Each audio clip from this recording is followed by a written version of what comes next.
What is up, Nerd Nation? It's your boy Hunter from Film Nerd TV, and tonight it continues the Conjuring series, the Conjuring universe, and we are on the Conjuring 2. I am joined once again by the dude who seems to be taking over my channel every single week, Chance. What's up? How's it Happy to be going? here to talk about a good Conjuring movie for once. I know, right? I do find it funny that I got you in on the worst Conjuring movie, and now I'm like making it even. Yeah, one for you, one for me.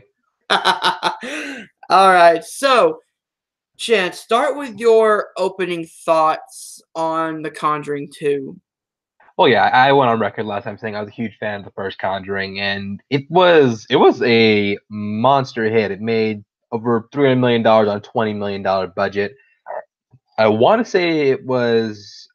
I'm definitely sure it was one of the highest grossing movies of the summer it came out.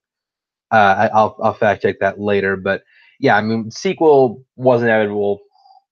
It was announced like very shortly after it came out that a sequel was coming, and James Wan was someone to the idea that he actually came back to do it himself.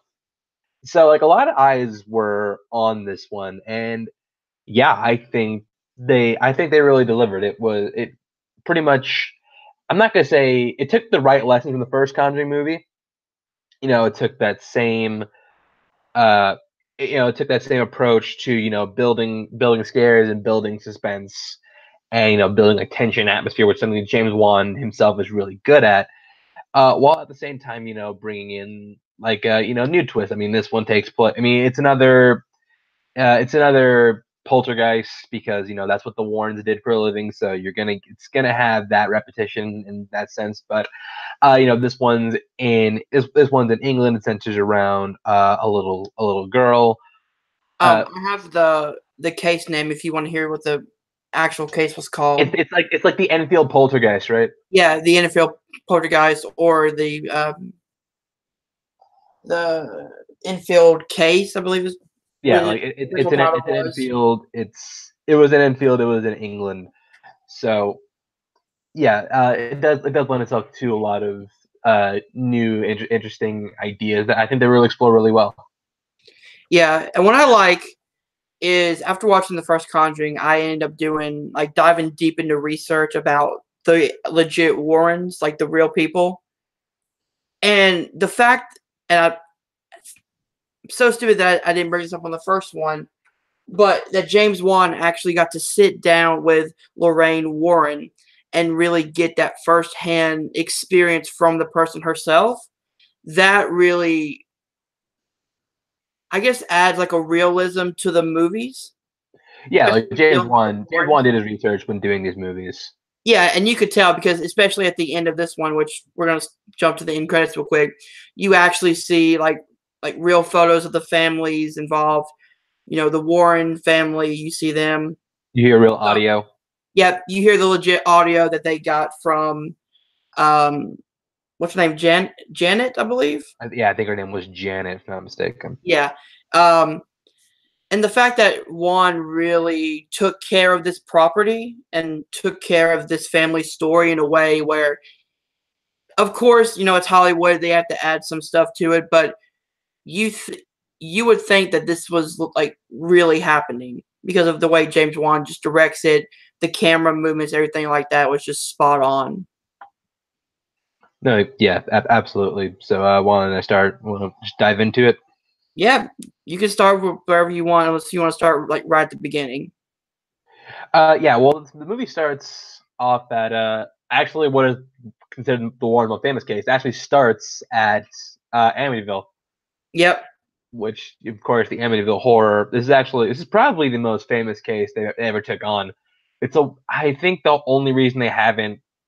I mean, the Warrens had a ton of cases, so they have like plenty to pull from. And I think because Amityville has been done in movies so many times, they wanted to avoid it. But it's nice that they were able to squeeze it in, Yeah. and that's where we get our we get our first glimpse, like the villain, I guess the quote unquote villain of this story.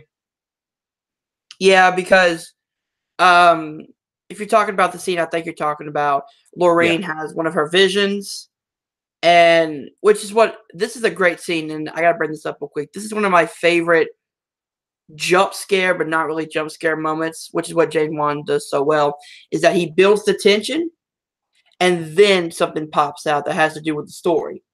It's not just, a random cat or random person jumping out. And that's when Lorraine is looking in the mirror. She sees the nun far away at first. She turns around, nothing's there. She looks back at the mirror, it's halfway there. She turns around, there's nothing there. And when she turns back around, the nun is right in her face and she wakes up. That's a Yeah, good way to build up the horror. Like you see it coming, but it takes a while for your brain to be like, did I really, did I see that or was it playing tricks on me? And then it hits right there and it literally scares the shit out of you. yeah, it's really like James Wan is able to use like that's like a masterful like I don't know how to phrase it. It's a masterful like scare building technique. It's just you turn around, something's there. You turn in another direction, it's a little closer. You turn in another direction, it's a little closer until tension. It's like a guitar string. You diffuse, you twist, twist, twist, and then you diffuse, Yeah, which I think that was done really well. which is something that James Wan has done so well, especially in the first one, is that especially his camera movements going from, her face to the mirror to back behind where you see nothing and then back to the mirror again in like a 3-shot element. And then same thing in the middle of the movie when there's this long stretch of dark hallways and like the camera is slowly moving towards the noise and you keep hearing the noise like get louder and louder and louder and then it strikes. No, yeah, for sure. So moving on from that, we then go to England, Yep. where okay, refresh my memory. So we have a mother and how many daughters is it again? She Three, has, 4 daughters. no, she has one son and 3 daughters. Okay, so it's four kids. I always forget about the son because he's a little superfluous in this plot. He's not important, Yeah. but it's not a problem. It's just just the way it is. And like the main, I guess, antagonist, not antagonist, but like the one who jump starts the plot. Her name is Janet. I think Janet. she's the. I think she's like the middle daughter, or is that Yeah, the middle? I believe she's the middle daughter because they have an Yeah, oldest, and it's her, and then it's their younger sister, and then then it's. someone else. So yeah, she's the middle daughter, and By the way, she again, great kid actors for this.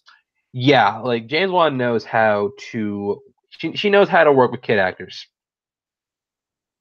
Why did I say she? I said meant he knows how to work with kid actors. Apologies, James Wan. I was thinking of the daughter, but I was thinking of the daughter while talking about James Wan. Oh, that's great. Um, and then we can jump to the daughter sleepwalking, which is right after this, or sleepwalking as we think it is.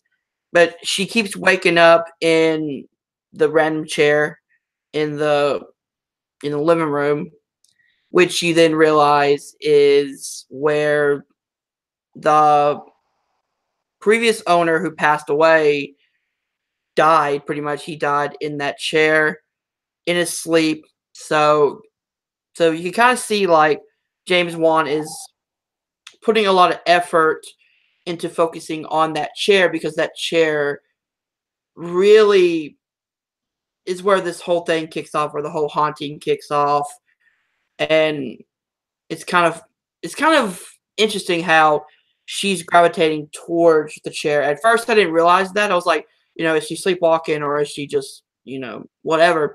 And then once I found out what happened, I was like, oh, Bill was gravitating her towards the chair for some reason. Right. Exactly. So you get a sense like there's something going on with the previous owner of this house, and now he's taking over this girl, and like none of the family, as always, none of the family members actually believe her.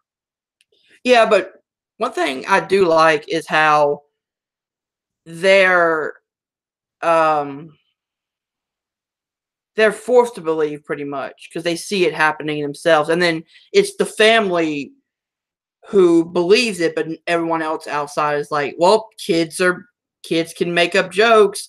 Kids are pranksters. What are you going to do about that? So it's like the family has to explain themselves and try to get people to help them. They see it, but other people don't, which we get to in a little bit.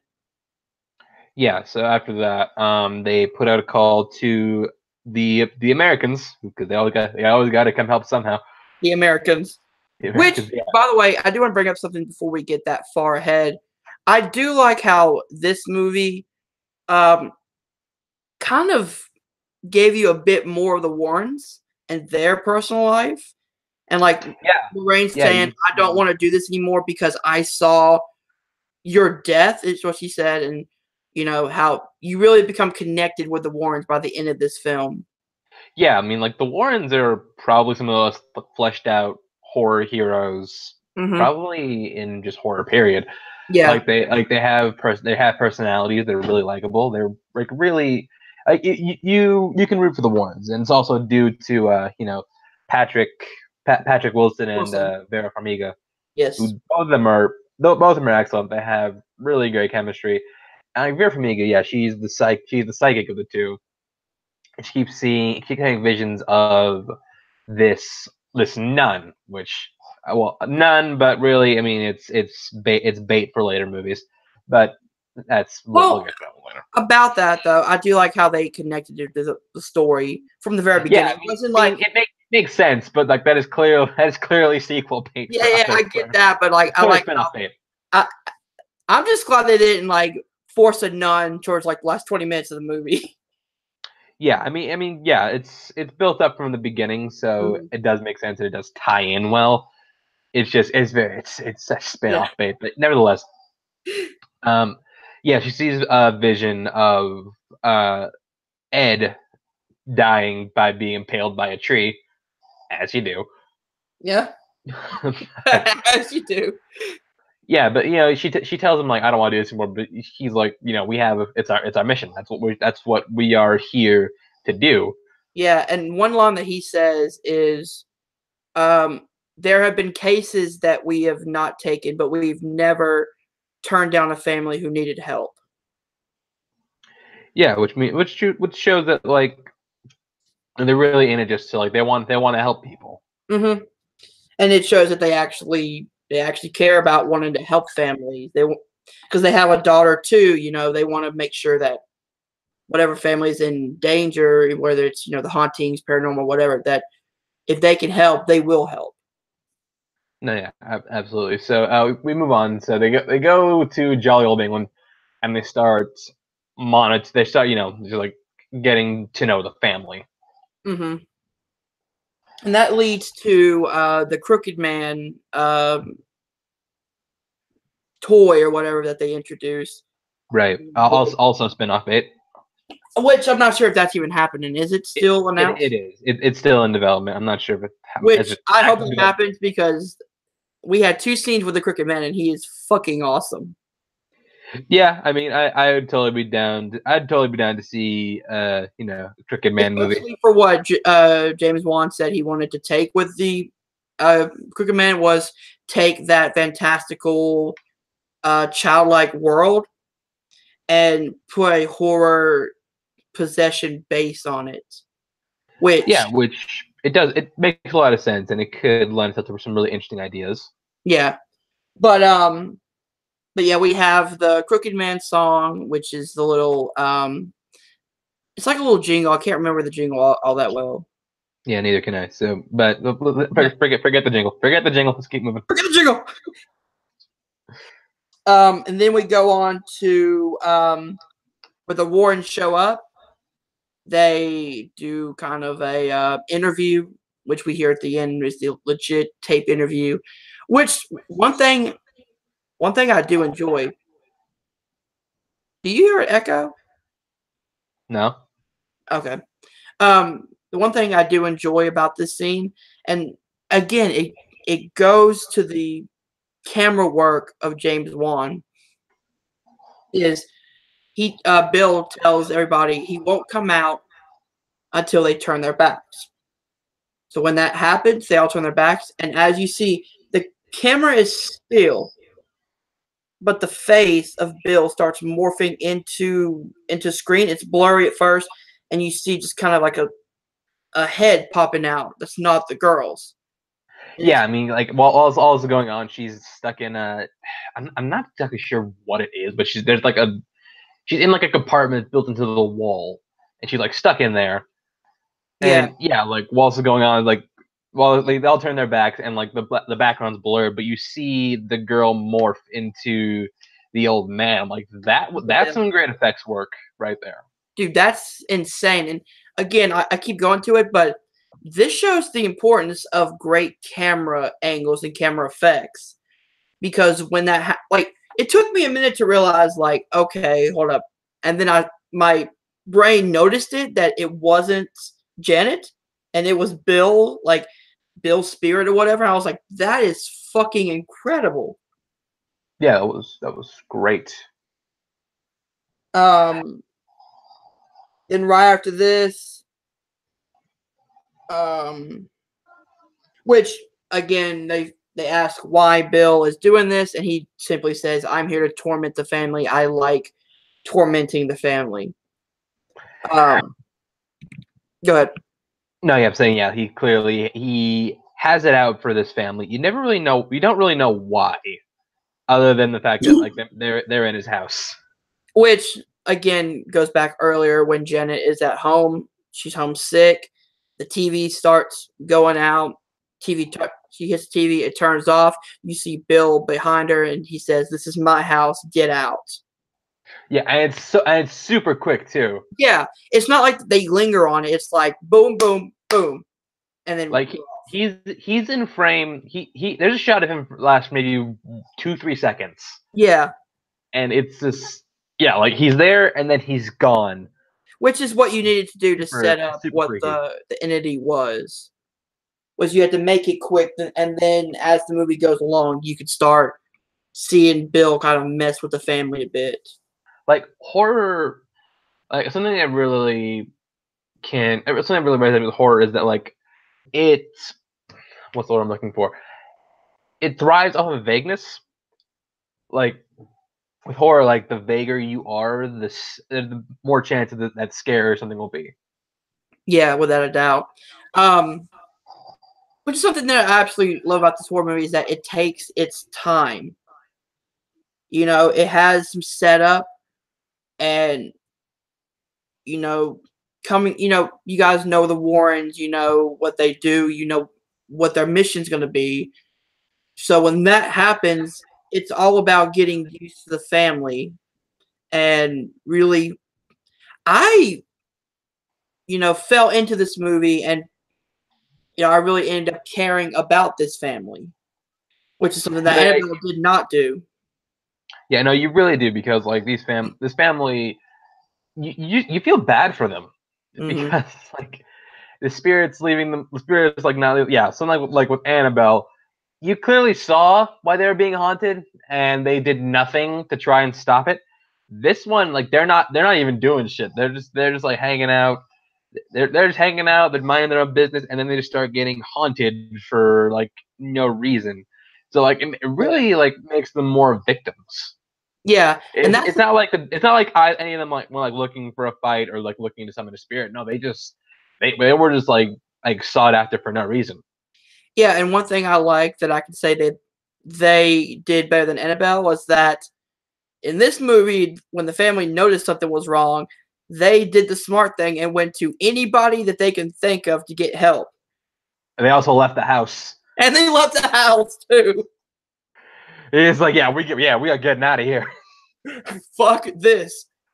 I'm like wow, I have never seen people when scary things start happening leave the house.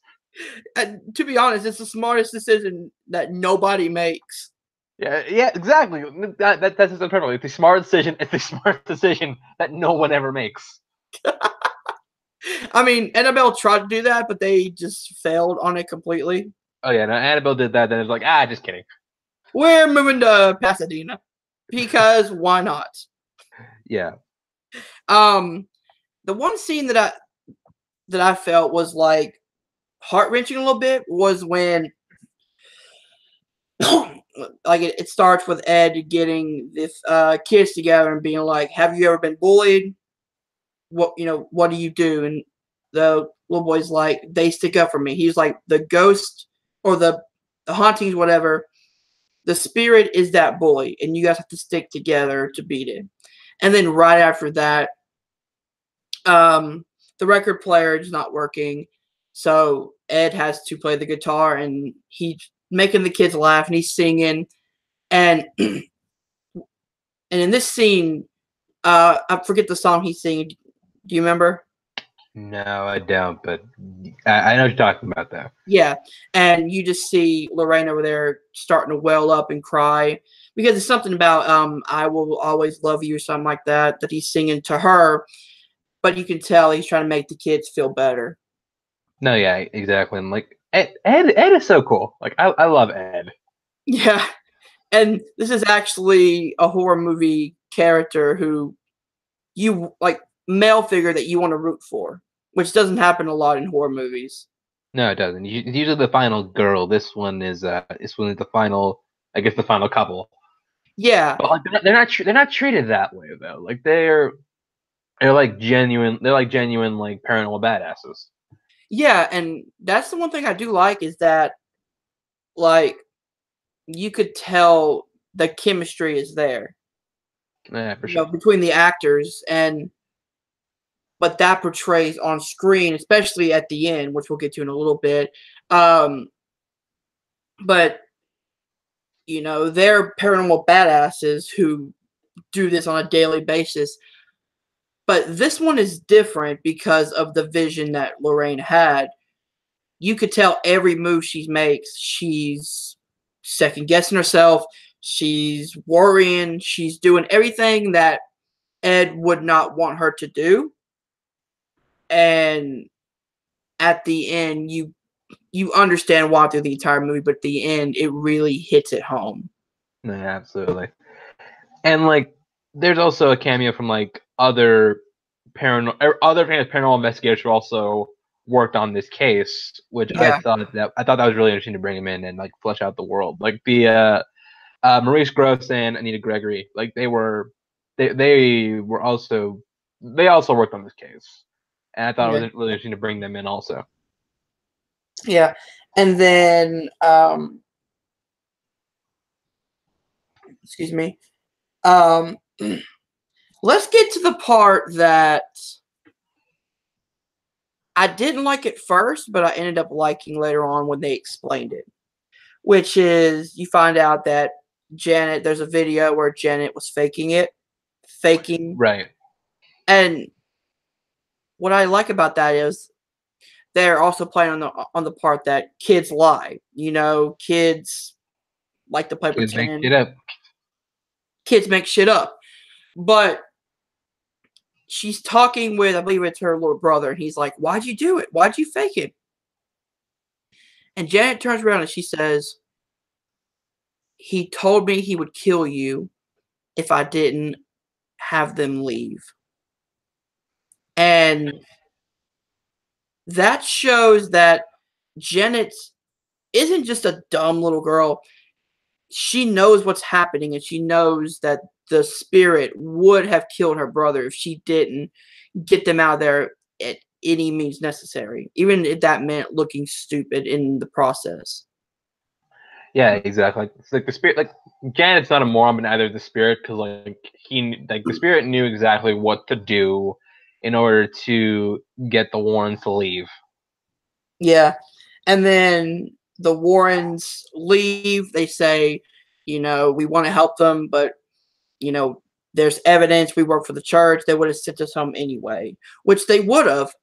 Yeah, like they even say like the church sees that doesn't matter what we say or saw, they're gonna rule this a fake anyways. Well, yeah, because you have video evidence. But I like Lorraine when she's like, "I don't like doing this," which again shows growth of her character because at the beginning she was like, "I don't want to go to begin with.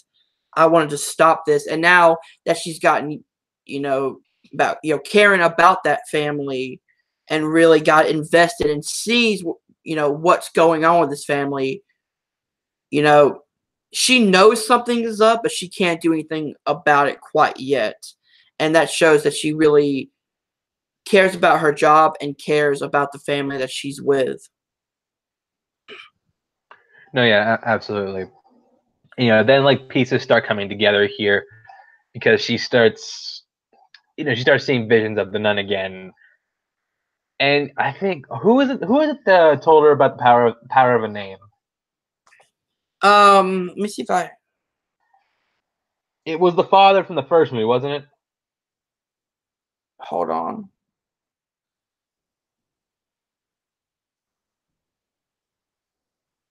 Let me see if I can find it.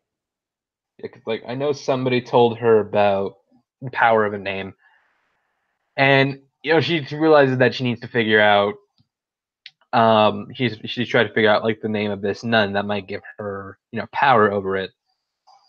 And yeah, it doesn't matter. We'll just talk about it anyways. Yeah. You get the gist though. So she digs deep and she realizes that the nun spirit, is the same one that was haunting them in the first movie. Yeah. It followed them out of Harrisfield. Harrisfield, that's what the first movie is, isn't Harrisfield, it? yes. Yeah, it followed them out of Harrisfield, and now that's the one that's doing stuff in Enfield, and it's actually manipulating the spirit of the old man to haunt Hmm. this family. Which they bring up with the tape recorders. Bill actually said, It's "I like help don't, me, right? huh?" Like he said, like help me or something like Yeah, he that. said, "He's making me do this. Help me." Yeah, Which so he's pretty they much being this guy coerced to come back. into. Yeah, he's pretty much being coerced into haunting this family, and I'm pretty sure it's because like we find out that the nun's name is Valak. I think it's because Valak knows that um crap, what is Lorraine? That Lorraine can see Ed's death, and he's trying to make it happen. Yeah, which is again leads us to the Warrens coming back to the house. Um, and then Ed goes inside. You see lightning strike a tree, and it strikes in the exact same position, the exact same shape that Lorraine saw in her vision that Ed falls and impales himself on. yeah, which I'll admit that was kind of ridiculous, but Yeah, I'm like that. Okay, I'm like okay. I buy a lot in these movies. I buy a lot of shit, but not that. I will believe it a lot, but no, this is too far. Oh, there's one scene we forgot to mention. It's a scene that legit scared the shit out of me because I was walking back into my room and then this jump scare happened. It's when they're they hear the Crooked Man music. The mom goes towards the tent and the Crooked Man jumps out. Which Yeah, again, using the music, using the panning shot in the hallway, and then the jump scare happens. It's not just it randomly happens out of nowhere. Which again, I love when jump scares are like that. When they tell a story and when they um, really get your attention real high, and then it happens. no, yeah, I completely agree with what you're saying. Um, So, uh, yeah, so after that, Ed goes upstairs. The lightning strikes the tree, and I think it's like the daughter is hanging out of the window, right? yeah, Someone's hanging out of the but window. before we get there, we're skipping one of the, I think the best scene with Ed and Lorraine, Oh, which one? which is when Lorraine, it's raining outside. Lorraine is, trying to get into the door. So he, because he's locked in, she's locked out. And Ed's like, I have to go help her. We're doing a job and she needs me to help her. And Lorraine just breaks down and she says, I can't lose you. Yeah, Wait that for was a me. great. Which she's like, wait for me, let's do this together, but I can't lose you. No, exactly. That was you're right. I almost skipped over that. That was a really good scene. But skipping back to where we Yeah. were, it's the daughter being held at the window, right? Yeah. So, uh, Lorraine, Ed not jumps Patrick to Wilson. save her. Yeah, Ed jumped to save her, and he barely misses falling out. Yeah. But Lorraine gets inside, and she uses the power of Valak's name to pretty much condemn him back to hell. Which again, the same, this exact same line that Ed said in the first Conjuring. Yeah, I guess it didn't work. It didn't work the first time, so they gotta try it again. And this time it apparently works. I guess. Maybe. We don't know. Conjuring 3. Until the nun returns. Well, the Nun's a prequel, so. I know.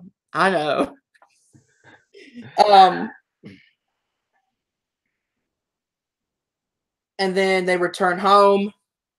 You see Ed putting the Crooked Man toy in the collection, where you see Annabelle, you see the clown from the first one, the music box, the music box, and then you see he puts the Crooked Man toy down, and then that's where it cuts off. Which again, I love how they're connecting this whole universe around their collection.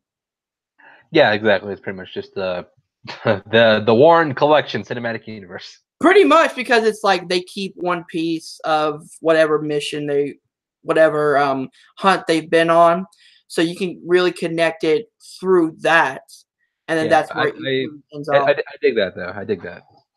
Yeah. So let's talk about your expectations for The Nun first, and then let's give your final thoughts, and then a review or a rating. So my thoughts on The Nun. Your anticipation level for The Nun and what you expect to see, pretty much. Okay. Well, The Nun, I've seen after seeing all these Conjuring movies. Yeah, it showed that when they, when they stay in their zone, when they stay low budget and like don't go full Annabelle, they've proven they can really strike. It's being directed by Corin Hardy, who is the latest person to not make The Crow. He made a movie called The Howling, which I thought was really interesting. Wanted to make sure that was the right guy. It is. I think it's some good synergy having Tessa Farmiga, who is Vera Farmiga's sister, lead this one. I like Demian Bichir a lot. I think he's a really good actor. I think he's perfect to play, a Spanish priest. Yeah, all the marketing has really got me amped up for this movie. It can't be worse than Annabelle. Like they would actively try to make a movie worse than that. Of the marketing strategy, let's get into the most ridiculous thing I've ever heard. The YouTube trailer got pulled for being too scary. Yeah, pulled for being too scary, and I watched the trailer. It was legit just a iPhone volume going down, and the nun pops out. Like, what the fuck? Yeah, that's too scary. Maybe some kids with heart conditions saw it and they couldn't take it. But yeah, the marketing has really been selling me, and I'm really looking forward to The Nun. It's also written by Gary Doberman, I think that's his last name, who wrote It last year, which was one of my favorite movies of the past year. So, yeah, I'm definitely looking forward to it. And is James Wan still going to be producing this one? Yeah, James Wan. I think he's a producer on all of these, if I'm not mistaken. Is he really? Yeah, he is a producer. Him and Peter Safran are producers on, I think, every single Conjuring universe movie. That's awesome. My anticipation for The Nun has really elevated now that I've watched, especially The Conjuring 2, because The Nun is, a major part of this movie. So yeah, seeing the trailers, I was like, okay, this looks very interesting. They could go a lot of different ways. Now seeing this movie, I am super excited to see this movie. And I really hope that they don't go the Annabelle routes. I really hope they pretty much continue what they do from The Conjuring. Use a lot of great camera angles. Use a lot of still shots. Use a lot of don't go jump scare fest like Annabelle. Don't make it boring like Annabelle. I want them to go this route with it, where you have a lot of good setup, and then you have a lot of good scares to go on top of that. I have a lot of faith in The Nun. Next, we're going to review Annabelle Creation, so hopefully Creations is better than the first one. It is. We shall see. So, Chance, give your final thoughts on The Conjuring 2, and then your rating 1 to 5. Final thoughts on Conjuring 2. Yeah, I think it delivered where a lot of horror sequels generally don't, because a lot of horror sequels will generally push it too far, go over the edge. This one didn't do that. It knew what lessons to take from the first one. It kept that. I think it really benefited from bringing James Wan back. The dude is an absolute master of the craft of horror. Fear Farmiga and Patrick Wilson are still awesome. All the kids and family in England were great. Has some great scares, and by some great atmosphere and camera work. I really enjoyed this movie. Not as much as the first, but still really solid. I'll give it a 4 out of 5. Nice. And before we head out and I give my final thoughts, what are your thoughts on them using pretty much 2 villains in this one, the Crooked Man and the Nun? I mean, the Crooked Man, like I said, they're both spin-off bait. The Crooked Man's a little underplayed. Yeah. So I didn't have a problem with that. And yeah, I never really saw them as a villain. I saw them as like a tool used by the actual villain. Which was the Nun? Yeah. Which, yeah, I could definitely see that happening. And if they do a Crooked Man movie, that's going to be very interesting. And in literally, I want to say, like, what, 10 minutes of screen time, maybe? Yeah, about 10 minutes of screen time. 10 minutes of screen time. You still did more than Annabelle did throughout the entirety of her movie. Yep. My closing thoughts on Conjuring 2 is this is a great sequel to a great horror movie. It does everything that The Conjuring 1 did and kind of elevates it, but in a good way. It doesn't go backwards. It doesn't try to do too much. It's the perfect amount of good heart and storytelling with Ed and Lorraine Warren. You fall in love with the family. You really care about them. And you really, like, when they're in trouble, you feel like you're in trouble. It's got great scares. It's got great humor, too. Like, whenever they really does. Like this is not a comedy by any means, but they'll use a sprinkle of comedy here and there that really, it works against the horror and the darkness and really makes it contrast really well, which is something that I never noticed, but they really brought that into this one. I actually love The Nun. I like that she's been connected to the first one because that does make a lot of sense.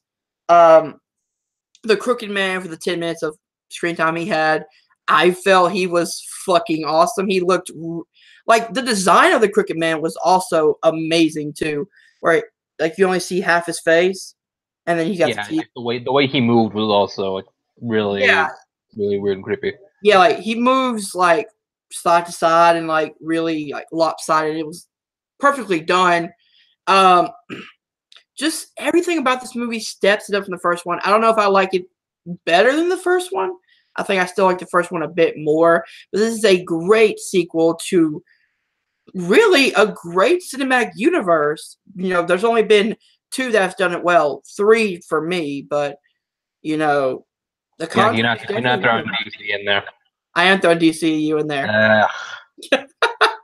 But The Conjuring 2 was a incredible movie that really gets me excited for what's to come. I'm giving it a 4.9 out of 5. Damn. Yeah, I think no, you know what? I'm gonna give this one a 4.7 because I gave Conjuring 1 4.9. So yeah, I mean, 2 great movies, 1 shitty one, and hopefully Annabelle Creations is pretty good. That's what I'm hoping for. Don't be steering me the wrong way, Chance. I swear it's actually pretty good. Okay.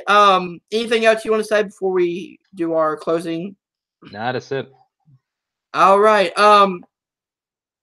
So, ladies and gentlemen, we are going to end it here. We are doing our review for Annabelle Creations on Friday. Chance, do you think you could make that one? No, I can't No. actually. Okay. Well, I'll have another panelist on. Hopefully, if not, I'll just do it myself. So, Chance, go ahead and plug away. You can find me on Twitter, Instagram, ChanceWorld_91. You can find my YouTube channel, Chance the Critic. Follow channel I produce, follow the media, and check out my podcast, Notorious by Chance. Yep, and you also check him out on the Schmodown whenever he makes his debut. That too. I can tell you're tired, brother. It's okay. And if you guys enjoyed this review, hit that like button, subscribe to Film Nerd TV below. Check out my Stardust and my Patreon at Film Nerd TV. Check out my my Twitch channel at Film Nerd Gaming. Thank you guys for joining us tonight, and we'll see you guys soon. Peace.